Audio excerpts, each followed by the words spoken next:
Good afternoon guys, welcome back tayo sa kusina ni Meryl.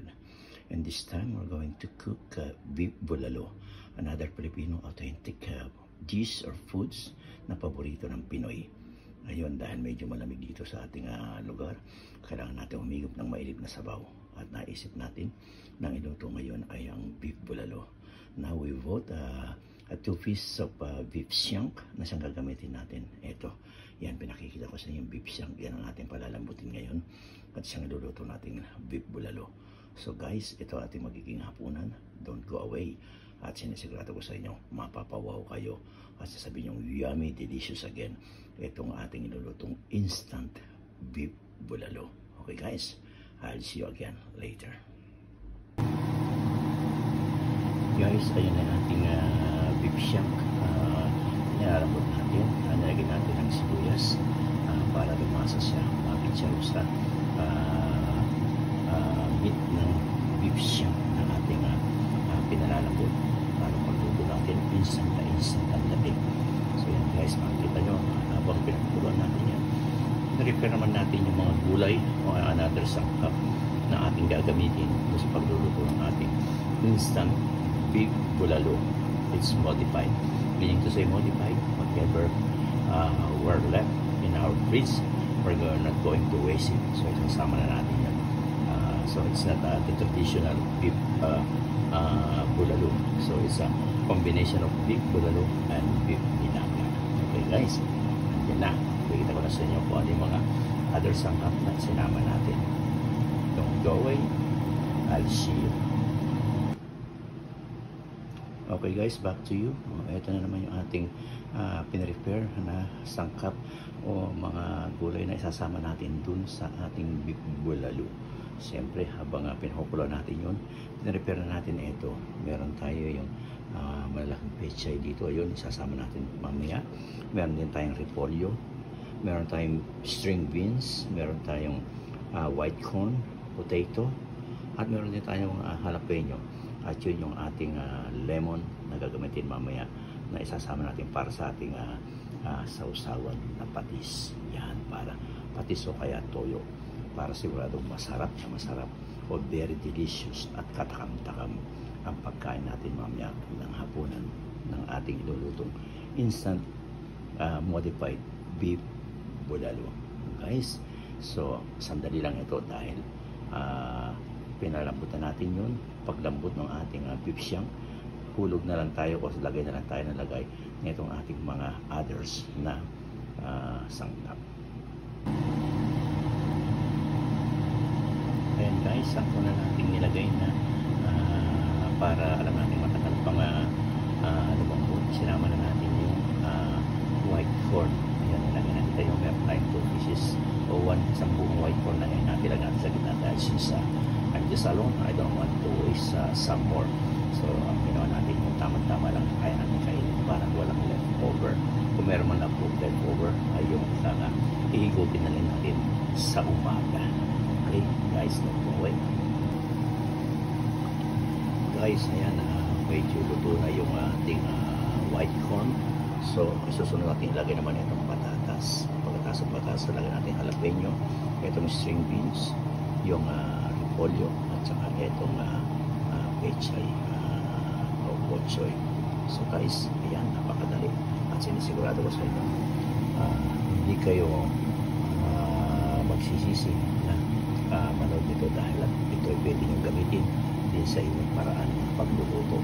Ang pag-modify ng bawat menu o recipe na nakikita nyo, it's not necessarily na yung mismong ingredients ang mailagay nyo.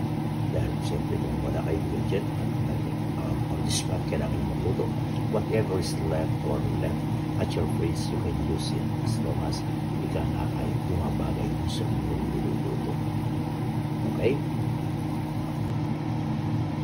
And guys, nilagay na natin yung patatas at yung jalapeno natin para medyo may konting anghang. The reason jalapeno nilagay natin dahil naubos na yung ating paminta. Ang paminta is pepper na nagbibigay din naman ang konting anghang o nagdadagdag sarap sa ating niluluto since we are out of flavor right now. So I decided to put instead ang jalapeno. Yan. paano tayo mag-create. Guys, this time ay nilagay na natin yung ating string beans para hindi ma-overcook yung mga naunang nilagay natin. Binibigyan natin ng timing ang bawat paglalagay ng bawat ingredients, lalong-lalo na yung mga dahon o vegetable na ilalagay natin. So una nating nilagay siyempre yung white corn dahil matagal yon. After the white corn, nilagay natin yung patatas, potato. Then we put na yung ating tinatawag na jalapeno. Then after that, ito ng string beans natin. Ang susunod dito ay yung ating dahon na yung ating vegetable na ilalagay. And sinisigurado ko sa inyo, sa ilang sandali lang ay nasa hapagkainan na tayo, kumakain na tayo o humihigop na tayo ng mainit na sabaw mula sa ating modified instant beef bulalo. So guys, malapit nang maluto ito, and I'll see you sa aking hapag kainan o sa aking table. Hintayin ko kayo ron. You are all invited. Okay, bye-bye. I see you again later. Hindi pa tayo tapos. I just say bye-bye muna para dito sa yung ating niluluto, yung ating paglalagay ng gulay na yun. Meron pang susunod na mga gulay tayong ilalagay. Okay, this time susunod na natin ilagay yung repolyo at ihuli natin yung ating bok choy o yung pechay natin malalagay rito. Then, pag nilagay natin yung pechay, tatakpan na lang natin yung ating niluluto yung ating kasirola at yung heat na lang nung kalan ang magluluto sa kanya. Right now, we're doing a slow cooking. Meaning to say, yung ating kalan ay nakalagay sa medium temperature lang. Ibig sabihin, hindi masyadong mainit ang ating kalan sa ngayon para hindi ma-overcook yung ating mga gulay. So, ngayon ang ilalagay natin guys, ito ilalagay na itong repolyo. Ayan guys, ilalagay natin yung repolyo. At mapapansin nyo, hindi kumukulo yung pinakasabon niya dahil nag-slow cooking na tayo. Ibig sabihin, nilalaan natin yung ating temperature ng ating kalan, kaya hindi makita na kumukulo na yung mismo sabaw ng ating bulalo. Pero ayan, nag-umpisa na dahil sa gilid lang na pinaba natin ako. Ilagay natin yung repolyo, then after the repolyo, ilalagay natin itong bok choy, then tatakpan na natin ng ating takip ng ating kaserola at yung pinaka-steam niya o yung heat niya, yun na magluluto. And we are ready para sa ating pagkainan o ang ating hapunan. Thank you guys.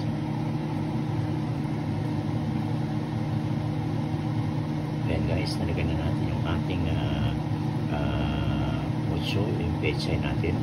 Matatakpan na lang natin para maluto yung gulay.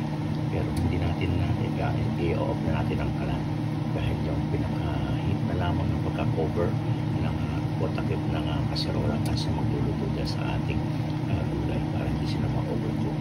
So thank you guys for watching, and yung mga gustong manood, baka naman huwag niyo kakalimutan kayo tumagsa at higit sa lahat kung di pa nakakadikit ay magdikit na kayo, mag-subscribe na kayo at huwag kayo magalala, siguradong babalikan kayo ni Jazz at ang mga kasama natin dito, mga kaibigan natin, ang mga ka-team natin at ang mga bisita natin. They are all solid and they are all legit organic.